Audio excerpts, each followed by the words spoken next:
शुरू किया जाए। आ, नमस्कार। आज ज्ञानोत्सव में आ, आप सभी का स्वागत है। और बहुत इम्पोर्टेंट दिन इसलिए है कि जो हमेशा से ऑर्गेनाइज करते आ रहे हैं, जो सारी चीज़ों को इनिशिएट करते आ रहे हैं, आज वो खुद ही बहुत महत्वपूर्ण विषय पर बोलने वाले हैं। और मुझे लगता है कि जो विषय पर वो बोल रहे हैं वो न सिर्फ बिहार की बल्कि एक वो चुनौती पूरे देश की है। आज इनफैक्ट जो ओपन डिफेकेशन का जो मामला है, मुझे लगता है जिस पर प्रदीप जी कुछ बात करने वाले हैं आज, और फील्ड एक्सपीरियंस बहुत इंपॉर्टेंट है। क्योंकि मुझे याद है कि रिसेंटली काफ़ी कंट्रोवर्सी भी हुई थी इसमें, जब national health and family welfare का डेटा रिलीज हुआ था। तो उसमें जो नंबर आए थे ओपन डिफेकेशन का, वो नंबर समहाउ जो नेशनल क्लेम था, जो गवर्नमेंट का क्लेम था, उससे कहीं ज़्यादा आया था। तो इसको लेकर कई कंट्रोवर्सी हुई थी, हालांकि डायरेक्टर भी कुछ दिन के लिए सस्पेंड हुए थे, बहुत सारी कंट्रोवर्सी उसके अराउंड आई थी। तो सवाल ये है कि वो भी एक सर्वे था, ऑल इंडिया बेसिस पर सर्वे था, और कई सारे पेपर और सेकेंडरी सोर्सेज से इसके बारे में पेपर्स आए हैं, बहुत सारा डिबेट और डिस्कशन हुआ है। लेकिन मुझे लगता है कि कोई भी फील्ड एक्सपीरियंस इस मामले में जो सच्चाई व्यक्त करेगा, वो किसी भी सेकेंडरी सोर्सेज से निकाल पाना बहुत ही डिफिकल्ट है। तो मैं वेलकम करता हूं प्रदीप जी का। ज़्यादा समय नहीं लेते हुए हम लोग बहुत एंथुजियास्टिकली उनको सुनने के लिए तैयार बैठे हैं। और फॉर्मेट तो वही हमारा होगा जैसा आपने फिक्स किया है। हम लोग पहले हाफ एन आवर या 40 मिनट्स की बात रखते हैं, और फिर लास्ट के 20 मिनट्स में हम लोग क्वेश्चन आंसर और डिस्कशन को रखेंगे। प्रदीप जी। धन्यवाद सब दोस्तों को। नमस्कार। मेरे लिए भी बहुत ही सुखद मौका है कि ज्ञानोत्सव में मैं पहली बार बोल रहा हूँ। एक तरह से डर भी लग रहा है कि हम लोग जो एक कठोर मानदंड स्थापित करने की कोशिश करते हैं उस पर कहीं खुद ही ना उतर पाऊं। लेकिन वो अपनी जगह पर है, ये अपनी जगह पर है। मैं आलोचना के लिए तैयार रहूंगा। यदि मैं ठीक से नहीं प्रस्तुत कर पाया तो आपकी आलोचना मेरे सिर माथे पे। इस बातचीत को शुरू करने से पहले मैं सबसे पहले स्मरण करना चाहूंगा सुलभ इंटरनेशनल के संस्थापक बिंदेश्वर पाठक जी को, और सुलभ इंटरनेशनल को, जिन्होंने मुझे पहली बार इस विषय पर सोचने के लिए प्रेरणा दी। अभी हाल में ही उनका एक प्रोग्राम हुआ था जिसमें मुझे बुलाया गया था, और उसके कारण इस विषय पर मुझे सोचने की प्रेरणा मिली। अ, यहाँ फील्ड में रहते हुए कुछ कुछ तो देखता रहता है आदमी, अवलोकन चलता रहता है। लेकिन एक तरह से कहा जाए तो सिस्टमैटिकली, व्यवस्थित रूप से सोचने के लिए इसने प्रोग्राम ने मुझे आमंत्रित करके बड़ा योगदान दिया। मैं खास तौर से दीपाली भट्टाचार्य और नीरजा भटनागर को धन्यवाद देना चाहूंगा, जिन्होंने मुझे ये अवसर दिया। ये विषय बहुत ही इमोशनल है। सिर्फ ये आर्थिक विकास या मिलेनियम डेवलपमेंट गोल और सस्टेनेबल डेवलपमेंट गोल के रूप में नहीं देखा जाता है, और बड़ा कंट्रोवर्शियल है।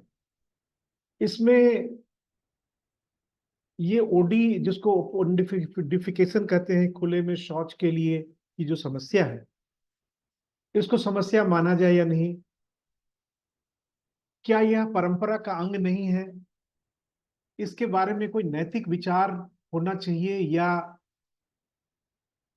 आजकल के की हेल्थ की जो आवश्यकता है उसके हिसाब से इसको देखा जाना चाहिए। कई सारे सवाल उठते हैं। ये बात सही है कि पूरे एशियाई समाज और ज्यादातर दुनिया के अन्य देशों में भी ओपन डिफिकेशन यानी खुले में शौच जाने की परंपरा रही है। लेकिन आबादी बढ़ने के साथ साथ बस्तियों के आसपास अब इसके कारण कई तरह की बीमारी होती है। मैंने एक छोटा सा पीपीटी बनाया है, वो आपके साथ शेयर करना चाहूंगा।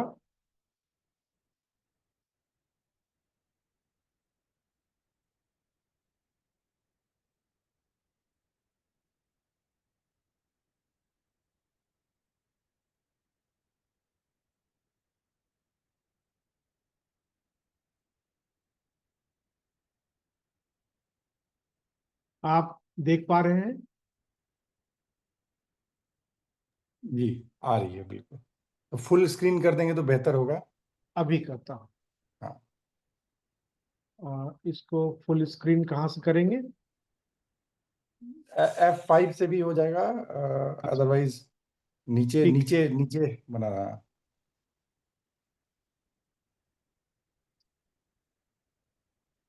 एक मिनट। ऊपर स्लाइड शो लिखा है, उस पे भी जा सकते हैं। अच्छा, ठीक है। हाँ, वहां पे स्टार्टिंग फ्रॉम बिगिनिंग से, शुरू में जो आपका है। हाँ,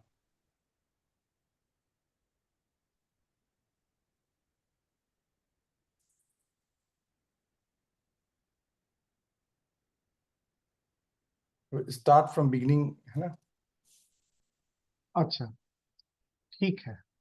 हाँ ठीक है, अब ये ठीक है। हाँ। तो challenges of ODF in Bihar, some observations from the ground, ये मैंने इसका टाइटल रखा है। सबसे पहली बात ये है कि ओपन डिफिकेशन की समस्या है क्या, क्यों उसको हम लोग समस्या मानते हैं।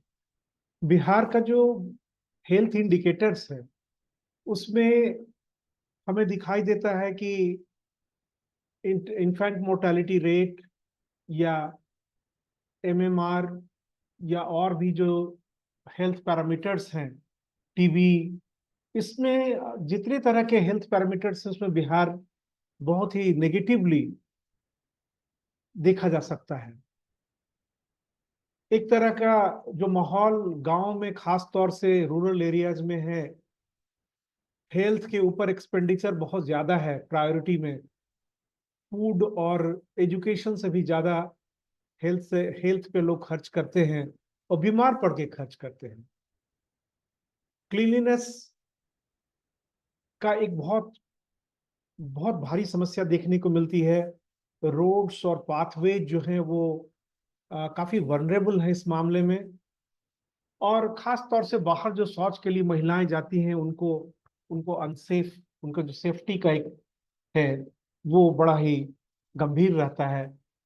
इसके बावजूद हम लोग देखते हैं कि ये प्रैक्टिस में चल रहा है और महिलाएं भी कई बार इसको उसी तरह से प्रैक्टिस करती हैं। एक तरह से ये नेशन के पुअर सेल्फ इमेज, स्टेट के बैकवर्डनेस का भी निशानी है। यदि हम लोग सैनिटेशन के पैरामीटर्स में देखें तो तीन चार चीजें हैं जो कि सबसे ज्यादा ध्यान दी जाती हैं। जैसे एक तो सबसे पहले है कि construction and use of toilets, शौचालय बनाना और उनका उपयोग भी करना। दूसरा, एक बहुत ही अजीब सी चीज देखने को मिलती है ग्रामीण समाज में कि चाइल्ड फेसिस जो है उसको सेफ डिस्पोजल की कॉन्शसनेस नहीं रहती है लोगों में। जहां तहां फेंक दिया, बच्चे का जो मल होता है उसके बारे में उस तरह का कॉन्शसनेस नहीं है। और ये पॉलिसी प्लानर्स के लिए एक बड़ा इंपॉर्टेंट सब्जेक्ट है कि इसके बारे में कैसे कॉन्शसनेस बढ़ाया जाए। हैंड वॉशिंग, मिट्टी से, राख से, साबुन से, किसी भी चीज से शौच के बाद हाथ धोना, और खास तौर से जैसे कि एनिमल फीसेस को भी छूने के बाद, गोबर को छूने के बाद हाथ धोना, ये एक सैनिटेशन का मेजर पैरामीटर है। और हम ये कह सकते हैं कि जैसे हम लोग ओडी के बारे में देखते हैं कि लाख कोशिश के बाद भी लोग नहीं अपना रहे हैं, वैसे हैंड वॉशिंग में भी अभी भारत बहुत पीछे है। उसके साथ बिहार को भी हम रख सकते हैं। खास तौर से ये विश्वास नहीं होता है कि कई बार लोग जो शौच के लिए मैदान में जाते हैं तो अपने साथ बॉटल नहीं ले जाते हैं, क्योंकि उनको लगता है कि बॉटल ले जाएंगे या लोटा ले जाएंगे तो लोग देखकर समझ जाएंगे कि ये ओपन में जा रहा है। पहले तो ये काफी चलन में था, इसलिए लोग लोटा लेकर जाते थे या बॉटल लेकर के जाते थे। हम यहाँ पर फील्ड में ये गौर करते हैं कि लोग जब खुले में शौच के लिए जाते हैं अपने साथ कुछ पानी का इंतजाम नहीं ले जाते हैं। इसका मतलब है कि वो शौच करने के बाद इसी तरह वापस आते हैं और शायद घर में आकर के फिर अपना साफ सफाई का ध्यान रखते हैं। इसके साथ सेफ डिस्पोजल ऑफ गार्बेज एक बहुत मेजर एलिमेंट है, सेफ ड्रिंकिंग वाटर एक बहुत ही इंपॉर्टेंट है, लेकिन हम इन चीजों को आज सिर्फ यहाँ दर्ज कर रहे हैं, फिर कभी और चीजों के बारे में चर्चा करेंगे। आज हम लोग सिर्फ ओडी पर फोकस करेंगे। यदि हम लोग बेसिक डाटा कुछ देखें तो मोटे तौर पर कहा जाता है कि 50% जो विश्व में खुले में शौच करने वाले लोग हैं, उनके 50% जनसंख्या भारत में रहती है। यानी कि अकेले भारत ही इसका सबसे बड़ा कंट्रीब्यूटर है। 2011 के सेंसस में ये कहा गया था कि 81% रूरल हाउस होल्ड जो हैं वो ओडी प्रैक्टिस करते हैं। वहां पर शौच की सुविधा भी नहीं है। हालांकि रिसेंट जो एनएसओ डाटा है उसमें ये सजेस्ट किया गया है कि अब बिहार में सिर्फ 34% और भारतीय हाउस होल्ड में 21% ऐसे घर हैं जहां की टॉयलेट्स नहीं बने हैं। शायद इसी डेटा के बारे में अवलीन जी का कहना था कि ये कंट्रोवर्शियल है। मुझे भी लगता है कि ये डेटा थोड़ा ज्यादा हाई है। फिर भी जो भी हो, मैं यहाँ मुख्य रूप से डेटा पर ज्यादा बात नहीं कर पाऊंगा, मेरा वो फील्ड भी नहीं है। मोटे तौर पर यह देखा जा सकता है कि बिहार के 62% और भारत के 68% लोग अभी भी ओपन डिफिकेशन प्रैक्टिस करते हैं, खुले में शौच करते हैं। और इसका मतलब ये है कि 20 से 30% जनसंख्या ऐसी है जो कि शौचालय बन जाने के बाद भी वो खुले में शौच करते हैं। और ये एक बहुत ही इंटरेस्टिंग डायमेंशन है जिसके बारे में हम लोग बात करेंगे। और ये पॉलिसी मेकर्स के लिए की बहुत बड़ा सिरदर्द है कि इंफ्रास्ट्रक्चर क्रिएट करने के बाद भी लोग शौच के लिए टॉयलेट्स के अंदर नहीं जाते हैं।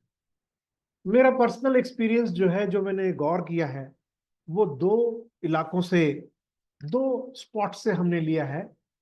मैं टोला का नाम नहीं लूंगा क्योंकि अक्सर बिहार में जो टोले होते हैं जाति के नाम से संबंधित होते हैं, और लोग आजकल भारत में भावनाएं बहुत जल्दी आहत होती हैं, इसलिए मैं किसी का नाम नहीं लेना चाहूंगा। मैंने इसे सिंबॉलिकली बी टोला और के टोला नाम दिया है। बी टोला मेरे घर के बहुत पास है। वहां करीब करीब 29 घर हैं, 29 हाउस होल्ड्स हैं। मैंने उसमें एक सर्वेक्षण करवाया तो पता चला कि 21 घरों के अंदर टॉयलेट्स हैं, 8 बिना टॉयलेट के हैं। लेकिन ये ऐसे 8 घर हैं, मैंने कोशिश की क्योंकि हमारे घर के आसपास संस्थान की तरफ मुड़ते हुए जो रास्ता है उसके ऊपर भयानक प्रकोप रहता है। कभी भी कोई गंदा करके चला जाता है, खासकर बरसात के दिनों में जब खेतों में पानी लगा होता है, या बहुत जब ठंड होती है तो उस समय इसमें एक बहुत भारी समस्या होती है जिससे कि हम व्यक्तिगत रूप से सफर करते हैं। लेकिन उसमें हमें लग रहा था कि कैसे इसको रिजॉल्व किया जाए। हमने ये प्रस्ताव भी रखा अपने गांव के मुखिया के पास कि क्या इसके लिए कुछ किया जा सकता है। तो सबसे बड़ी समस्या निकल करके आई कि 8 घर जो हैं उनके पास टॉयलेट्स बनाने का के लिए कोई जगह ही नहीं। और फंड तो पंचायत से कुछ मोबिलाइज हो जाता, कुछ हम लोग भी रेज कर देते। तो एक ये चीज मुझे समझ में आई कि जब उसी एक ही कम्युनिटी के 21 लोग टॉयलेट बना सकते हैं तो 8 लोग और क्यों नहीं बना सकते हैं। ये इसके पीछे लैंडलेसनेस या रिसोर्सलेसनेस एक बड़ा फैक्टर हो सकता है। हालांकि ये बात है कि ये लोग अपने आसपास अपने यहाँ सोशल फंक्शंस पर बहुत पैसा खर्च करते हैं। एक शादी होती है तो शादी में आप देखेंगे कि बड़े पैमाने पर डीजे और सारी चीजें होती हैं, लेकिन सफाई या टॉयलेट्स के लिए उसके मेंटेनेंस पर इतना खर्च नहीं करते हैं। उदाहरण के लिए मुझे एक बड़ा ही दुखद अनुभव हुआ कि एक शादी हो रही थी बगल में जहाँ की काफी लंबे समय से करीब 8 दिन से डीजे बज रहा था। तो जब शादी हुई उस दिन, उस रात को मैं कहीं से वापस आ रहा था, कहीं बाहर गया था, रात के 2-2:30 बजे में वापस आ रहा था। तो वहां देखा कि लड़की को, जो नव वधू है, उसे एक दो महिलाएं मिल करके खेत में ले जा रही हैं। ये बड़ा ही दुखद था मेरे लिए, हंसने का विषय नहीं था।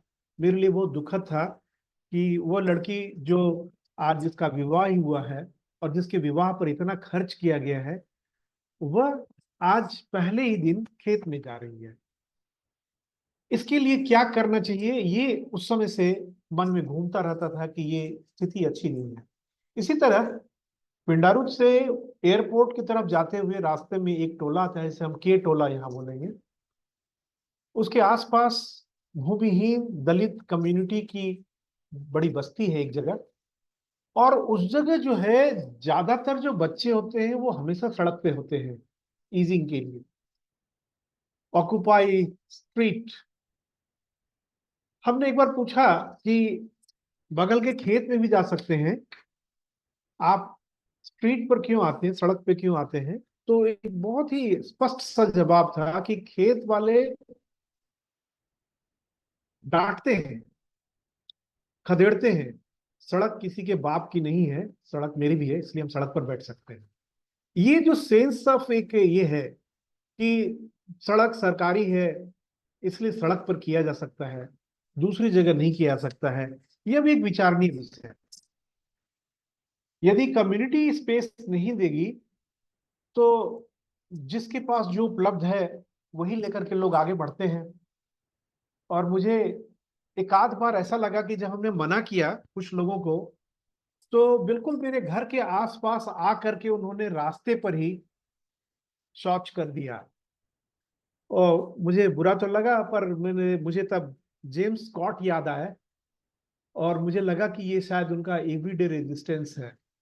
जो एक हिडन स्क्रिप्ट और पब्लिक स्क्रिप्ट की बात जेम्स स्कॉट करते हैं वेपन्स ऑफ द वीक में, वो शायद यहाँ भी देख सकते हैं हम। हालांकि ये अपने आप में कंट्रोवर्शियल भी हो सकता है, लेकिन मुझे लगता है कि इसके भी कुछ एलिमेंट हैं कि, और आप जब देखेंगे मुर्दहिया, यदि आप उपन्यास पढ़िए तुलसी राम जी का, तो उसमें इसका जिक्र आता है कि कैसे जब ब्राह्मण लोग दलितों को परेशान कर रहे थे, तो आखिरकार दलितों ने जो एक रास्ता अपनाया वो ये था कि हम आपके आसपास गंदगी फैला देंगे। और इससे ये उतने डरे कि ब्राह्मण लोग पीछे हट गए। तो ये एक जो है, महिला अपने आप में प्रोटेस्ट और विपन की तरह उपयोग करना, ये अनसुनी बात नहीं है। हालांकि मुझे लगता है कि इसे डिस्कोर्स में लाने की जरूरत है। और मेरा अपना एक ऑब्जर्वेशन जो था इस संदर्भ में महत्वपूर्ण है कि हम अ, जो ओपनडिफिकेशन है उसके कई एस्पेक्ट्स को हम लोग पॉपुलर रेजिस्टेंस या जो डिफाइंस जिसको कहते हैं, कम से कम डिफाइंस, उससे भी जोड़ करके देख सकते हैं। पॉलिसीज के लेवल पर कई पॉलिसीज आई हैं, पर उसमें सब में एक कॉमन चीज है कि इंफ्रास्ट्रक्चर ओरिएंटेड पॉलिसीज आई हैं, जिन्हें बहुत सफल नहीं कहा जा सकता है। ऐसा कई विशेषज्ञों का मानना है कि टॉयलेट्स जो बनाए गए हैं वो बिना डिमांड क्रिएट किए हुए बनाए गए, और इसीलिए वो बनने के बाद भी उपयोग में नहीं आ रहे हैं। यूजुअल ब्यूरोक्रेटिक चैलेंजेस तो हैं ही, करप्शन है ही। जैसे लोगों को कहा जाता है कि आप शौचालय बनाएंगे तो आपको 12,000 रुपये मिलेगा, लेकिन मुखिया और अन्य अधिकारी मिलकर के उसका एक अच्छा खासा हिस्सा हड़प जाते हैं, या कई बार पूरा का पूरा नहीं देते हैं। कई ऐसे जिले हैं, कई ऐसे ब्लॉक्स हैं जहाँ की लंबे समय से पेंडिंग पड़ा हुआ है। तो वो जो यूजुअल ब्यूरोक्रेटिक चैलेंज है और करप्शन है वो तो है ही। सबसे बड़ी बात है कि कम्युनिटी के साथ डायलॉग की कोई कोशिश नहीं देखने को मिलती है। सरकार के पास कोई ऐसा एपरेटस नहीं है कि वो लोगों की बात को सुने, लोगों को अपनी बात कहे।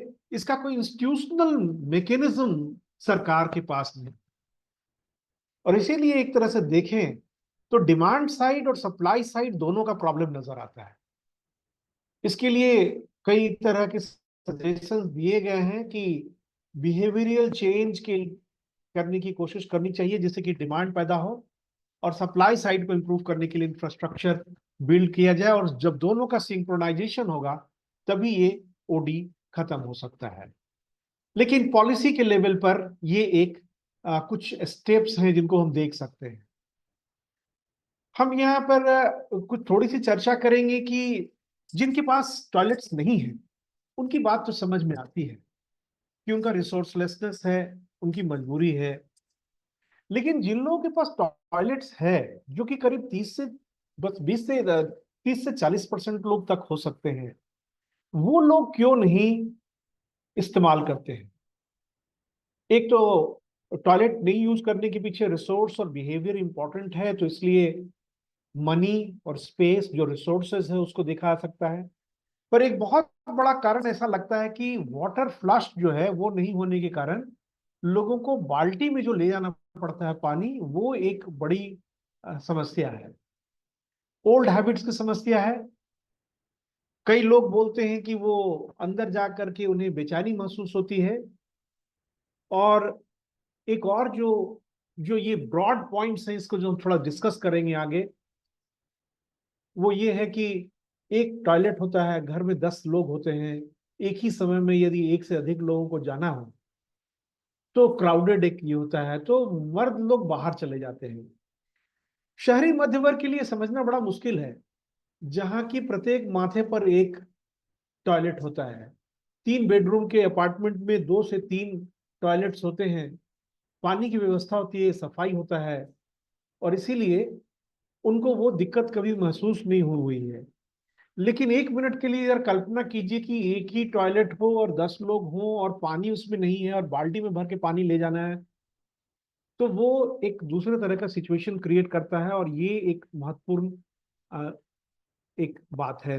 मैंने एक रिपोर्ट देखी है और उस रिपोर्ट के बेसिस पर कुछ जो ऑब्जर्वेशंस थे वो मैं आपके साथ शेयर करूंगा। ये रिपोर्ट है, बढ़िया रिपोर्ट, एक यंग लड़के ने लिखा था 2016 में, analysis of various barriers regarding construction and use of toilet. Rajkumar Sahu, Xavier Institute of Social Science Social Service Ranchi में के स्टूडेंट थे ये, और अपनी इंटर्नशिप अपने पार्ट प्रोग्राम के रूप में इन्होंने एक छोटा सा रिसर्च किया था, और बड़ा बढ़िया इन्होंने एक स्टडी किया है जहानाबाद का, जहाँ की कुछ इंटरव्यूज किए और लोगों को जानने की कोशिश की कि टॉयलेट रहने के बाद भी लोग क्यों नहीं जाते हैं। और उसमें जो निकल करके आया वो कुछ पॉइंट्स इस तरह से। एक तो ये कि बहुत सारे लोग ये सोचते हैं कि ओपन डिफिकेशन जो है, खुले में शौच जाना जो है, वो हेल्दी प्रैक्टिस है, स्वास्थ्य की दृष्टि से बेहतर है। क्योंकि कई लोगों को जो यहाँ जो घटिया किस्म के जो टॉयलेट बनते हैं, बंद किस्म के, उसमें उनका दम घुटता है। उसमें इतना फ्रेश एयर जाने की का हिसाब नहीं रहता है, अंधेरा होता है कई बार, और उनको उसमें बदबू आती है। और इसलिए वो समझते हैं ऐसा कि ओडी जो है, ओपन डिफिकेशन, खुले में शौच जो है, वो एक तो हम टहलते हुए घर से जाते हैं, थोड़ा सा एक्सरसाइज हो जाता है, और वहां पर ओपन एयर में हम लोग जो डिफिकेट करते हैं, तो ये स्वास्थ्य की दृष्टि से ज्यादा अच्छा। दूसरी एक चीज जो नजर आई कि किसान लोग ये कहते हैं कि हम लोग सुबह 3-4 बजे खेत पर चले जाते हैं या 5 बजे खेत पर जाते हैं, वहां से लौट करके फिर हम टॉयलेट के लिए नहीं आ सकते हैं। तो जो खेत पर जाते हैं तो उधर ही शौच छोड़ लेते हैं। यह भी एक बहुत ही महत्वपूर्ण बात है कि हम लोग जब शहरी मध्य वर्ग के लोग जब पॉलिसी बनाते हैं तो उसमें सिर्फ अपने ही जीवन के आसपास की चीजों को अंतिम सत्य मान के चलते हैं। जबकि किसान जो है, उसकी जीवन शैली, जो भारत के 60% लोग अभी भी हैं, 40%, 50%, 60% लोग अभी भी खेती में लगे हुए हैं, तो इनके इनके लिए ये एक बड़ी चीज होती है कि वो वापस नहीं आ सकते, इसलिए खेत पर ही जाते हैं। कई महिलाएं कहती हैं कि इस रिपोर्ट में जो उन्होंने इंटरव्यू किया है, वो तो उन्होंने बताया है कि उनको उसमें अंदर जाने से सिर दर्द करने लगता है, उल्टी होने लगती है। और एक और चीज है कि ये बहुत सारे लोग ऐसा समझते हैं कि शौचालय जो है वो एक तरह से खुद ही बीमारी का घर है। और इसीलिए एक पारंपरिक कहावत भी है कि समधियाना और पखाना दूर, जितना दूर हो उतना अच्छा है। और मुझे बहुत ही आश्चर्य लगा कि एक बार प्रोफेसर श्रीमाली के एक कोरियन स्टूडेंट थे, जो उनके साथ कोरिया से आकर के रिसर्च कर रहे थे एंशिएंट इंडिया पर। उन्होंने ये कहा कि हमारे यहाँ तो ऐसा चलता है, कोरिया में एक कहावत है और उसका अनुवाद जो उन्होंने किया वो यही था कि समधियाना और पखाना दूर ही अच्छा होता है।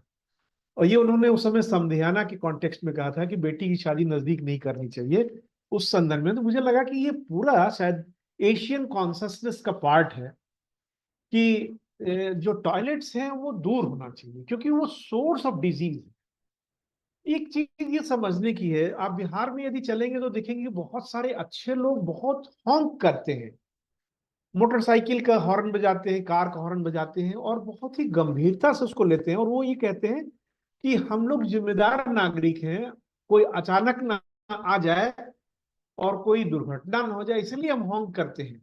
और ये जो कल्चरल पर्सपेक्टिव है, जहाँ बड़े शहरों में और यूरोप में ये माना जाता है कि हॉन्किंग जो है वो एक तरह से इनडिसेंट है और वो एक तरह से अननेसेसरी है, उसके खिलाफ, उसके उसके उससे भिन्न बिहार के बहुत सारे लोग ये सोचते हैं कि ये सिविलाइज तरीका है गाड़ी चलाने का, कि हॉन्क करते रहो ताकि कोई आ न जाए, किसी को दुर्घटना ना हो जाए। तो इसलिए जिस ओपन डिफिकेशन को पॉलिसी प्लानर्स एक दृष्टि से देखते हैं, ग्रामीण उसको बिल्कुल दूसरी दृष्टि से देखते हैं कि दूर जाकर के करना ही ज्यादा अच्छा है। कई लोग ये सोचते हैं कि ये महिलाओं के लिए सिर्फ अच्छा है, खासतौर से कम उम्र की जो महिलाएं हैं उनके लिए अच्छा है, और पुरुषों को अपने घर के टॉयलेट में जाने की जरूरत नहीं। एक जो कारण इसमें बड़ा उभर करके आया है वो है कि इसके लिए ज्यादा पानी की जरूरत होती है, और इसीलिए ये कौन लेकर के जाएगा। कुछ लोग ये कहते हैं कि उनको पानी डोल में लेके जाने में बहुत शर्म आती है कि देखो ये शौच के लिए जा रहा है, चुपचाप चले जाते हैं अपना, किसी को कुछ समझ में नहीं आता है। इसीलिए ये लोग नहीं करते। कुछ लोग ये सोचते हैं कि टॉयलेट जो है वो बड़ा ही महंगा अफेयर है, इसलिए नहीं बनवाता है। उनको टू पिट जो सस्ता सिस्टम है एक बनाने का, उसके बारे में भी जानकारी नहीं है, ऐसा इस रिपोर्ट में कहा गया है। हालांकि मुझे लगता है कि ये अभी पहले का है, अब इसके बारे में बहुत सारे लोग ये हैं, हो चुके हैं, सतर्क हो चुके हैं, समझदार हो चुके हैं। एक जो सबसे मनोरंजक और सबसे इंटरेस्टिंग उसमें एक जो डिस्क्रिप्शन मिला वो ये कि बहुत सारे लोग ये सोचते हैं कि ज्यादा यदि उसमें टॉयलेट जाएंगे तो ये जल्दी भर जाएगा, और यदि भर जाएगा तो फिर साफ करवाना पड़ेगा। इसीलिए इसको इमरजेंसी के लिए रहने दो, स्पेरिंगली यूज करो, और जब बहुत ये जरूरत हो या ऐसे आमतौर पर इसे बाहर जाया करो ताकि इससे बचा रहेगा। अब आप सोच सकते हैं कि लोग कितना इकोनॉमिक प्लानिंग करते हैं। मैं बातचीत के आखिरी दौर में आ रहा हूं, और प्रॉब्लम जो है वो सारे लोग जानते हैं। मैंने सिर्फ कुछ कॉन्टूर्स को रखा है जो कि पिछले लिटरेचर से आया है। मैं कैसे सोल्यूशन देखता हूँ उसका, क्या किया जाना चाहिए। एक तो मुझे लगता है कि कंप्लीट ओपन डिफिकेशन को बंद करना शायद प्रैक्टिकल नहीं है अभी हमारे लिए।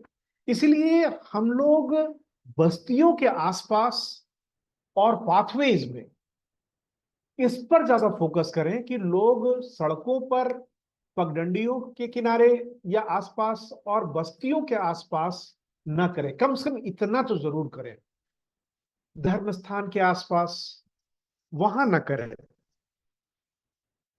और इसके लिए हमें एक तो ये किया जा सकता है कि ब्लैक स्पॉट्स जो हैं, जहां ओडी के ज्यादा इंस्टेंसेस आते हैं, उनको मैप आउट करना चाहिए, और उनको उनके नजदीक में जो टोले हैं उन टोलों पर फोकस करना चाहिए।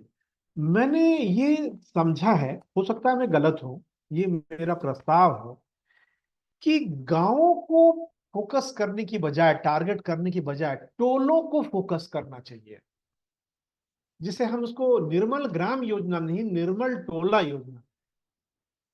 इसका कारण ये होता है कि गांव बहुत ही हेट्रोजेनस होता है, जबकि टोला जो है वो होमोजेनस कम्युनिटी का होता है। जनरली एक टोला में एक जाति या दो जाति के लोग ही होते हैं। तो गांव का हिस्सा जो होता है, एक गांव में 15, 16, 20 हिस्से हो सकते हैं, 50 हिस्से हो सकते हैं। उन हिस्सों में एक खास कम्युनिटी के लोग, खास परिवार से जुड़े हुए लोग, एक खास संस्कृति, पारिवारिक संस्कृति और कॉमन फोक डेइटीज वाले लोग एक जगह रहते हैं। तो इन टोलों को यदि हम फोकस करें, कॉमन कल्चर, कॉमन सेक्ट, जो एक टोटल होमोजेनिटी होती है, तो शायद हम लोग सोल्यूशन के ज्यादा नजदीक पहुंचेंगे, क्योंकि उनमें से कम्युनिटी लीडर खोजना और एक जो टोला गौरव जिसको कहते हैं वो पैदा करना भी संभव है। मुझे लगता है कि इसमें जो नॉन इकोनॉमिक मोटिवेशन हो सकता है, इकोनॉमिक मोटिवेशन की जरूरत है, इसमें कोई संदेह नहीं, लेकिन बनने के बाद भी जब लोग नहीं जाते हैं या इसके महत्व को नहीं समझते हैं, तो उनको प्रेरित करने के लिए हमें जो सब करना चाहिए उसमें एक महत्वपूर्ण चीज है टोला गौरव। मैं इस बिंदु पर फिर आऊंगा। दूसरी महत्वपूर्ण चीज ये है कि हमें ये समझना पड़ेगा कि ओडी जो है वो ओवरऑल क्वालिटी ऑफ हाउसिंग और लाइफस्टाइल के साथ जुड़ा हुआ है। आप सिर्फ एक किसी तरह बम्मे पर, पाइप पर एक शीट बिठा करके लोगों को बोलते हैं कि इसमें जाओ, इससे बात बनती नहीं है।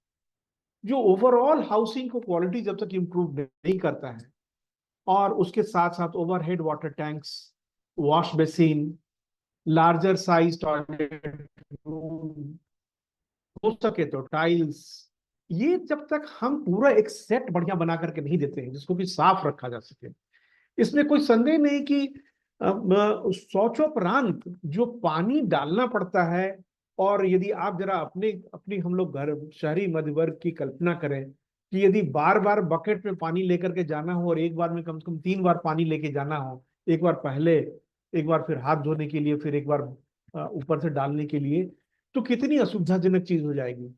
हम लोग चूंकि एक बटन, पुश बटन से काम करते हैं, तो ये कभी महसूस नहीं करते हैं कि ये कितनी स्मूथ प्रोसेस से हम लोग इसको आगे निकाल रहे हैं।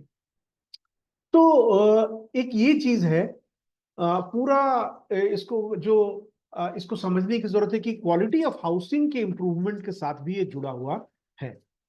एक आध छोटी सी चीज ये भी है कि हमें कम्युनिटी जो टॉयलेट्स है उसके विभिन्न रूप को शायद एक्सप्लोर करना पड़ेगा। मेरे पास कोई जवाब नहीं है, पर एक दिमाग में आया कि क्या ऐसा हो सकता है कि यदि टॉयलेट बना करके और चाबी उसकी एक किसी खास परिवार को दे दी जाए कि आप इसी में जाइए, जिनके पास जमीन नहीं, मान लीजिए जिनके पास जमीन नहीं है घर में, तो उनके घर के आसपास कम्युनिटी वाला जो टॉयलेट है वो बना करके उसका ताला चाबी दे दिया जाए, और उनसे एक टोकन कुछ भी आप रकम ले सकते हैं कि अ, पता नहीं वो देंगे कि नहीं देंगे, लेकिन क्या इसका कोई इंतजाम हो सकता है फ्री ही सही, कि आपका ये आपको रखना है और आपको साफ रखना है, क्योंकि आप यदि उसे ओपन छोड़ देते हैं तो या तो किसी को कर्मचारी को रखना पड़ेगा साफ करने के लिए, तो लोग उसको जब ये जैसे ही सार्वजनिक होता है लोग गंदा छोड़ के चले जाते हैं।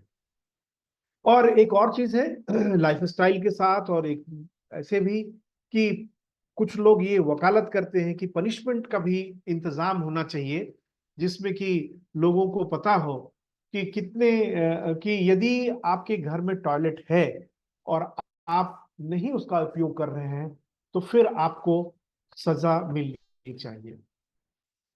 मैं ये समझता हूं कि हमें ऑल्टरनेटिव्स की जरूरत है, ऑल्टरनेटिव्स जरूर खोजे जाने चाहिए। मैं 4-5 ऑल्टरनेटिव्स की बात करता हूं। सबसे पहले तो मैं एक ये प्रस्ताव रखता हूं विचार के लिए कि ऑल्टरनेटिव ऑफिशियल एक पोस्ट क्रिएट होना चाहिए, जैसे कि कानून मित्र और शिक्षा मित्र का प्रावधान था, वैसे ही सफाई मित्र करके एक पद सृजन किया जा सकता है। और ये सफाई मित्र एक टोला से संबंधित हो, मात्र पूरे गांव के लिए नहीं। एक टोला 20-25-50 घरों का होता है छोटे दायरे में, उसके लिए प्रत्येक 50 घर पर एक सफाई मित्र होना चाहिए, और हर जगह के लिए जरूरी भी नहीं।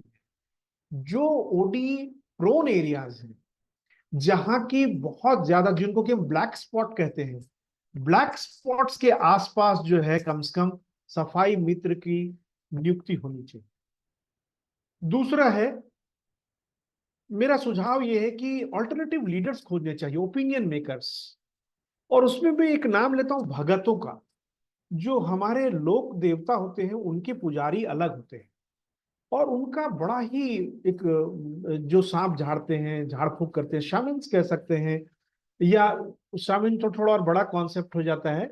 ये जो भगत होते हैं, ओझा नहीं भगत, जो स्थानीय देवी देवताओं के प्रीस्ट होते हैं, उनका लोग बड़ा मान सम्मान करते हैं। हालांकि वो उसी समाज का होता है, लेकिन उनका लोग बहुत सम्मान करते हैं, क्योंकि कभी कोई घर में आशंका होती है, किसी तरह का विनाश विपत्ति होता है, तो लोग उनके पास जाते हैं राय के लिए और दवा के लिए और जंतर के लिए, भसु भभूत के लिए। तो यदि हम लोग कम्युनिटी लीडर के तौर पर भक्तों को देखें और उनको मोबिलाइज करें, तो ये एक अच्छा रास्ता हो सकता है। दूसरा, मैंने देखा है कि हरेक बस्ती में कुछ दबंग दीदियां होती हैं। मैं दबंग दीदी कह रहा हूँ थोड़ा सा उसको हाईलाइट करने के लिए। पर कुछ दबंग महिलाएं होती हैं जो कि यदि बोले तो उनकी बात लोग सुनते हैं।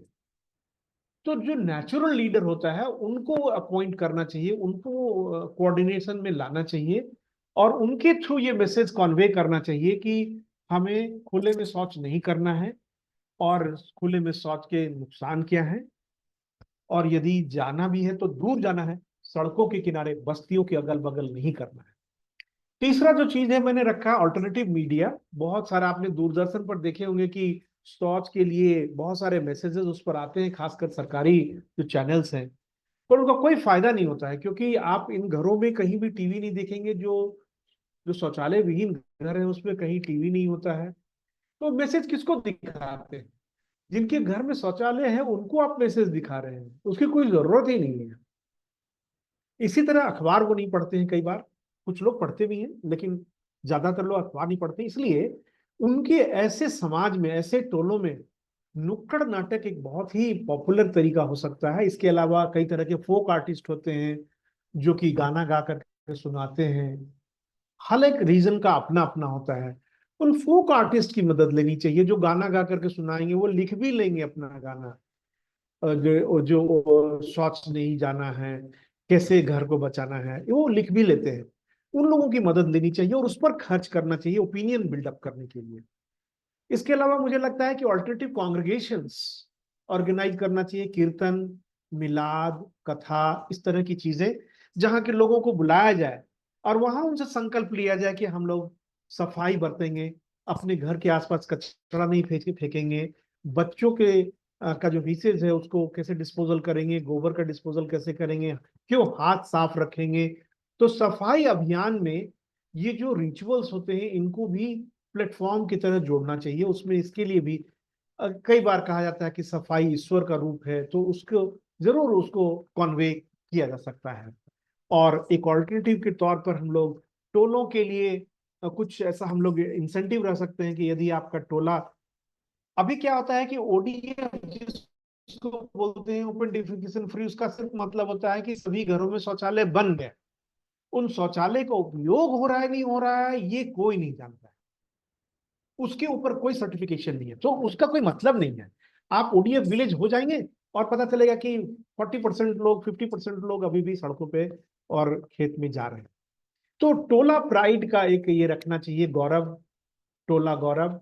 और इसके साथ साथ मुझे लगता है कि यदि उनको कोई और मटेरियल इंसेंटिव भी दिया जाए कि यदि आपका टोला फ्री हो जाता है इससे सचमुच में, और 1 साल तक यदि फ्री रहता है तो ये मिलेगा, फिर अगले साल फ्री रहेगा तो फिर मिलेगा, 4-5 साल तक यदि आप एक बार कंटिन्यू कर लेते हैं उसके बाद लोगों की आदत में आ जाएगा। लेकिन तब तक के लिए आपको कंसिस्टेंटली डिमांड साइड और सप्लाई साइड दोनों के इश्यूज को एड्रेस करना होगा। धन्यवाद। मैं कोई विशेषज्ञ नहीं हूं इस विषय का, मैंने कुछ इश्यूज को रखे हैं और आपके साथ मैं बातचीत के माध्यम से और भी सीखना चाहूंगा कि इसमें कैसे किया जाए। मैंने डेटा का सहारा नहीं लिया है, मूलतः जो ऑब्जर्वेशन मैं यहाँ देखता हूँ और जो सुनने को मिला उसके आधार पर प्रस्तुति दी है। सुनने के लिए बहुत बहुत धन्यवाद। धन्यवाद प्रदीप जी, आपने बातों बातों में इतनी इंपॉर्टेंट बात कर दी। मुझे लगता है कि बड़े बड़े रिसर्च पेपर में भी इस तरह की चीजें सामने नहीं आती है। और ज्यादातर हम अगर देखते हैं पॉलिसी के इवैल्यूएशंस में, एग्जैक्टली जो आपने कही कि नंबर ऑफ टॉयलेट से देखा जाता है कि वो डिफेकेशन फ्री है या नहीं है।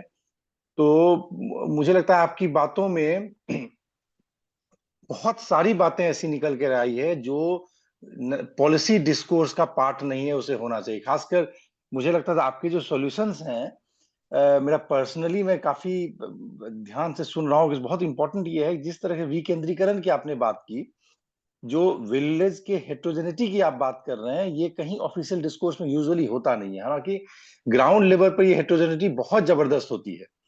और ये जो टारगेट है टोला के हिसाब से, मुझे लगता है कि जो विलेज के हिसाब, विलेज का अपना एक पॉलिटिक्स भी है, जो डोमिनेंट क्लास, डोमिनेंट कास्ट का एक पॉलिटिक्स होता है, रूरल जो आपका जो पंचायती राज सिस्टम है, कहीं कहीं अगर हम लोग एक स्टेप नीचे उतरते हैं टोले के लेवल पर, तो हम लोग उसको भी बाईपास करके ज्यादा इंक्लूसिव पॉलिटिक्स की बात कर सकते हैं। मुझे अमर्त्य सेन की थ्योरी याद आ रही है, जो उनकी कैपेबिलिटी अप्रोच है कि सिर्फ आप इंटाइटलमेंट के थ्रू नहीं जा सकते हैं। कहने का मतलब है कि यदि आप किसी कबाड़ी वाले को बहुत अच्छी किताबें दे रहे हैं, तो उसका वैल्यू वो वजन से नापेगा।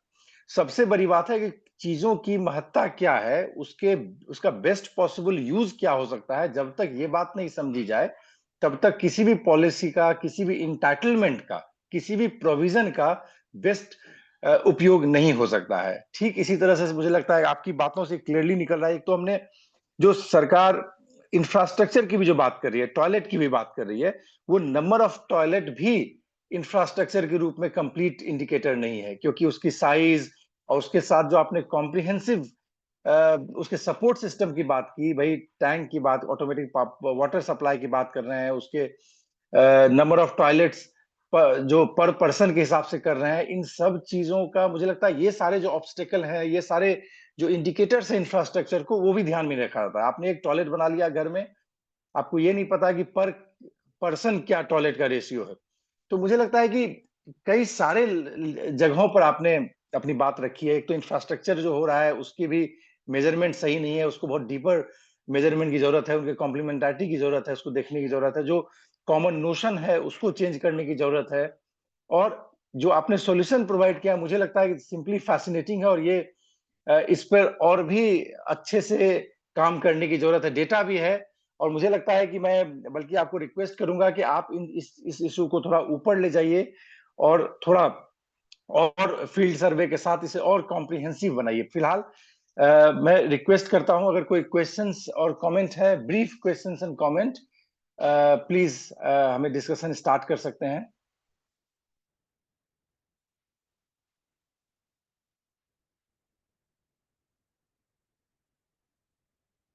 अगर कोई ब्रीफ कमेंट या स्पेसिफिक क्वेश्चंस हैं कि नहीं, जो मैं हाँ जी मैं मैं मैं जी बोलूं? जी जी, बट जरूर आवाज, जरूर।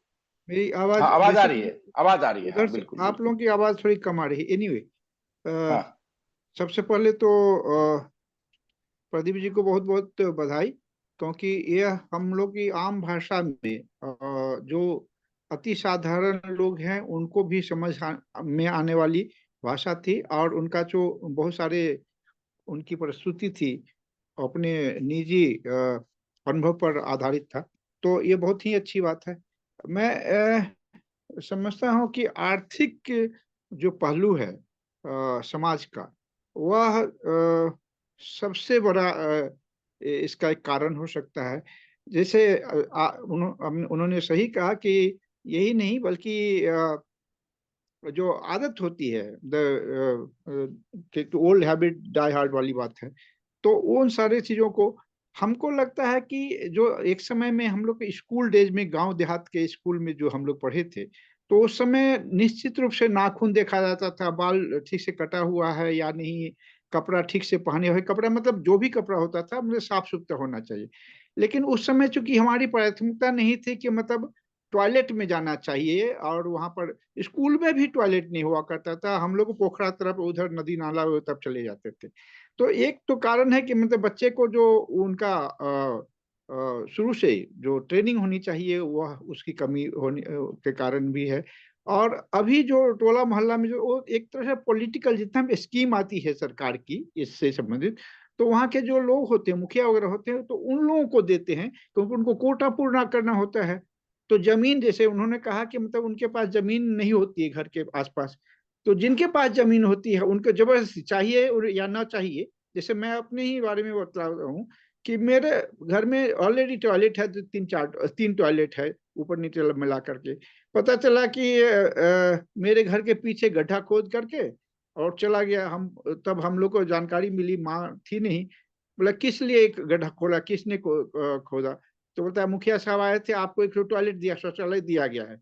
मतलब कि हमको तो जरूरत ही नहीं है, बाद में उसको भरवाया गया, ही खत्म किया गया। तो इस तरह का जो होता है ना, बेसिकली कोटा पुराना के लिए किसी तरह पूरा कर दो। तो इन सारे चीजों का दूसरी बात है कि जहाँ पर भी शौचालय है, कॉलेज यूनिवर्सिटी वगैरह का भी जो स्थिति है, वहां पर भी प्रॉपर ढंग से रख रखाव न होने के कारण कॉलेज के स्तर पर भी इसका एक तरह ट्रेनिंग नहीं होती है। तो इन सारी बहुत सारी समस्याएं हो कि जो कि हमारे जैसे टोला मोहल्ला की बात है, तो उसमें एक अब पुराने जो लोग हुए तो उनके लिए तो नए ढंग से ट्रेनिंग देना शायद संभव नहीं है। लेकिन नए जनरेशन को, जैसे अभी होता है कि नाखून कटा होना चाहिए या हाथ धोना चाहिए, इसका प्रचार प्रसार में करते हैं। तो हमको लगता है कि इन सारी चीजों को स्कूल से और बहुत सारे संस्थाएं, सांस्कृतिक जो संस्थाएं हैं, उसमें इस तरह का अगर पहल किया जाए, और उन्होंने सही कहा कि भगत सिस्टम जो हमारे गांव के हैं, उनके माध्यम से अगर इसको प्रचारित प्रसारित किया जाए और समाज का सपोर्ट हो, तो इसका निदान ढूंढा जा सकता है। बस यही कमेंट था, और हम लोग आशान्वित हैं। और हमारे तरफ से प्रदीप जी को कि हमारे जो है ज्ञानोत्सव और इसकी तरफ से हमारा क्या इनिशिएटिव होगा इस क्षेत्र में, यह इसके लिए भी हम लोग आपस में चर्चा करें तो अच्छा रहेगा। बहुत बहुत धन्यवाद। धन्यवाद, बहुत ही पर्टिनेंट कमेंट आपका था। इनफैक्ट मैं अपना शेयर करना चाहूंगा कि मैं तो शायद बहुत मैं जब इस स्कूल से पढ़ा हूँ, चाहे वो शहर की बात मैं कर रहा हूँ, पूर्णिया जैसे शहर में, और मिडिल स्कूल और हाई स्कूल, जिला स्कूल में भी टॉयलेट फंक्शनल नहीं था। तो मैं समझ सकता हूँ कि वो ट्रेनिंग जो ओपन डिफेकेशन नहीं करने की या टॉयलेट में जाने की ट्रेनिंग, वो स्कूल के लेवल से ही शुरू होती है। ऑफ कोर्स परिवार से शुरू होती है फर्स्ट, लेकिन स्कूल एक अच्छा सोर्स हो सकता है। और अगर वो वहां फंक्शनल है सारी चीजें, तो वो बहुत इंपॉर्टेंट होगा। धन्यवाद कमेंट के लिए। और कोई क्वेश्चंस?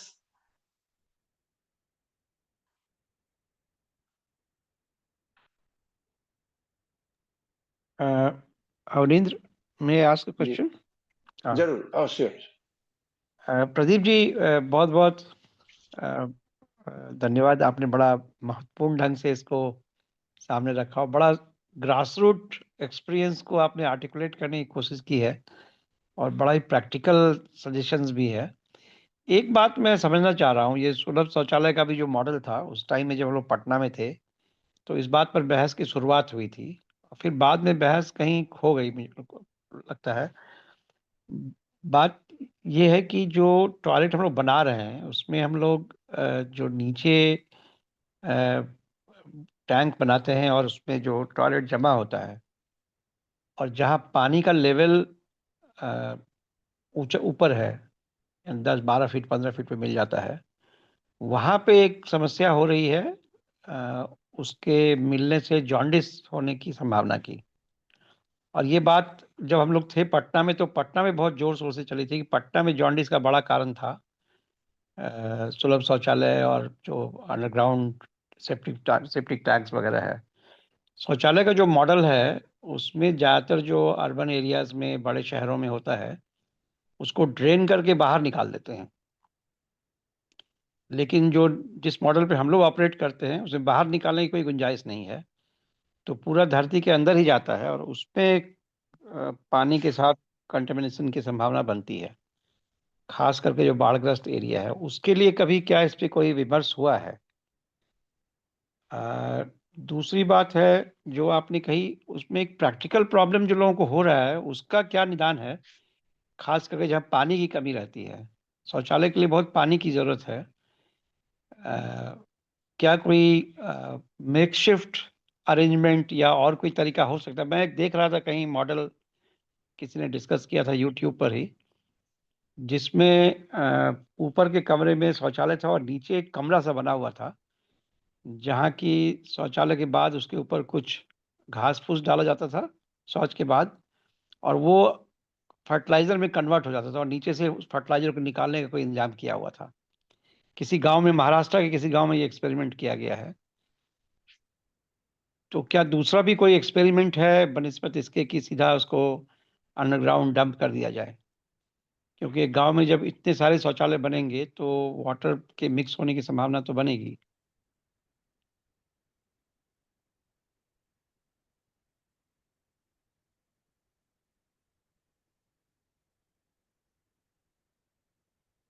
That's प्रदीप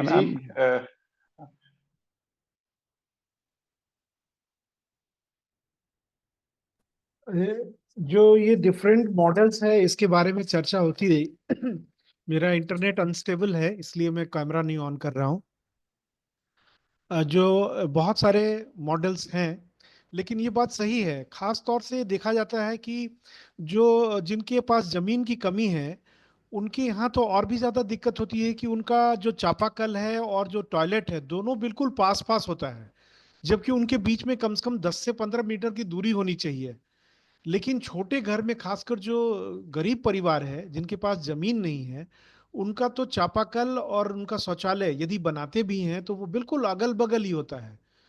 तो वहां पर ये सीपेज जो है उसका, उससे उसके कारण पानी के कंटेमिनेशन का प्रॉब्लम है। बिल्कुल सही बात है ये।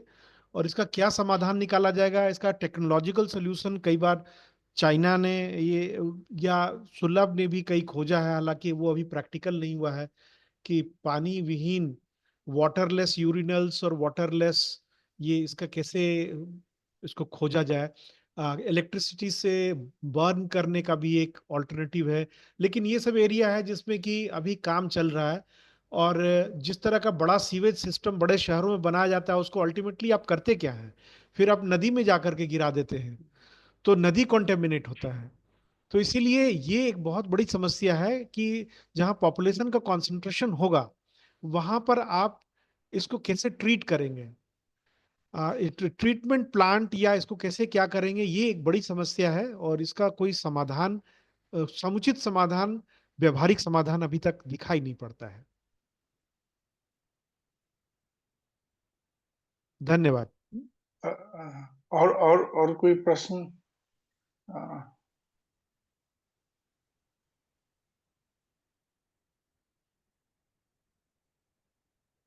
अच्छा, एक चार्ट में है शैलेंद्र जी का, while toilets are important with increasing population, ODF is not necessarily the evil in itself, and as some view it. It is more a feature of tropical region. Basically comment है। कोई अगर और questions हैं कहीं तो हमारे पास time है 5 minute.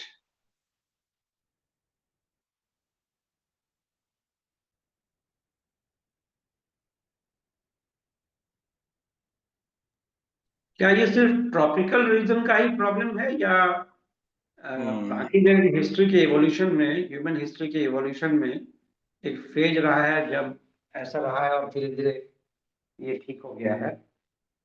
Problem cold countries में तो संभव नहीं है क्योंकि बहुत ठंड रहती है, तो वहाँ बाहर जाना नहीं। मुझे लगता है कि दुनिया की जब सभ्यता की शुरुआत हुई उससे पहले, तो चाहे वो टुंड्रा रहा हो चाहे सहारा रहा हो, कहीं भी रहते होंगे तो लोग ऊपर नहीं जाते होंगे जब तक टॉयलेट के कॉन्सेप्ट का ही निर्माण नहीं हुआ है। तो इसका वेदर से इतना ज्यादा कनेक्शन नहीं दिखता है। लेकिन ये सर्च रही है, अर्बनाइजेशन के साथ हुआ है सर्च। और इसीलिए जो फोर्ट्स बनाए जाते थे अर्बनाइजेशन के साथ, जो फोर्ट जब बनने शुरू हुए किले, तो किलों के अंदर शौचालय की व्यवस्था होने लगी थी। और खासकर राजा महाराजाओं के लिए, ऐसे लोगों के लिए जो बाहर नहीं जा सकते हैं, इससे धीरे धीरे शुरू हुआ है। और इसके उदाहरण बहुत प्राचीन काल से मिलने शुरू होते हैं। आपको ग्रीक, मोहनजोदड़ो में भी तो टॉयलेट्स पाए गए हैं ना? हड़प्पा मोहनजोदड़ो में भी कहते हैं टॉयलेट्स पाए गए हैं।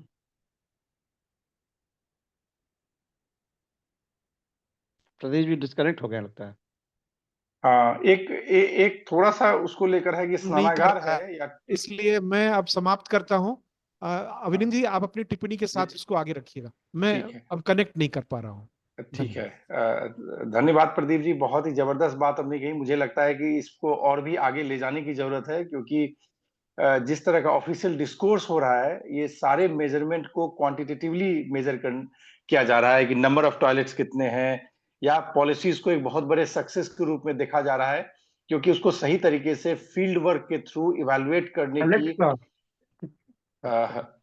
हाँ, इवैल्यूएट नहीं किया गया है। फील्ड वर्क में कोई काउंटर रिपोर्ट तैयार नहीं किया गया है। तो जितने भी सजेशंस प्रदीप जी की है, मुझे लगता है बहुत इंपॉर्टेंट है इसमें। और ओपन डिफेकेशन पे मुझे लगता है कोई भी अगर काम आगे होगा तो जो फील्ड वर्क है वो इसमें सबसे महत्वपूर्ण योगदान रखता है। और जिस तरह से डिसेंट्रलाइजेशन की बात आपने की, टोले के लेवल पर, या रिस्पॉन्सिबिलिटी फिक्स करने की बात की, वो बहुत ही अपने आप में इम्पोर्टेंट है। और मुझे लगता है कि इस पे और भी डिस्कशन होने चाहिए। अभी रिसेंटली एनएफएसएस का डेटा भी बहुत डिटेल में चीजों को कह रहा है, बट अगेन वो नंबर की बात होगी। बहुत सारा क्वालिटेटिव पर्सपेक्टिव जो आपने हाईलाइट किया वो फील्ड सर्वे के साथ हो सकता है। मुझे लगता है ज्ञानोत्सव या बाकी इन चीजों को आगे बढ़ाया जा सकता है। और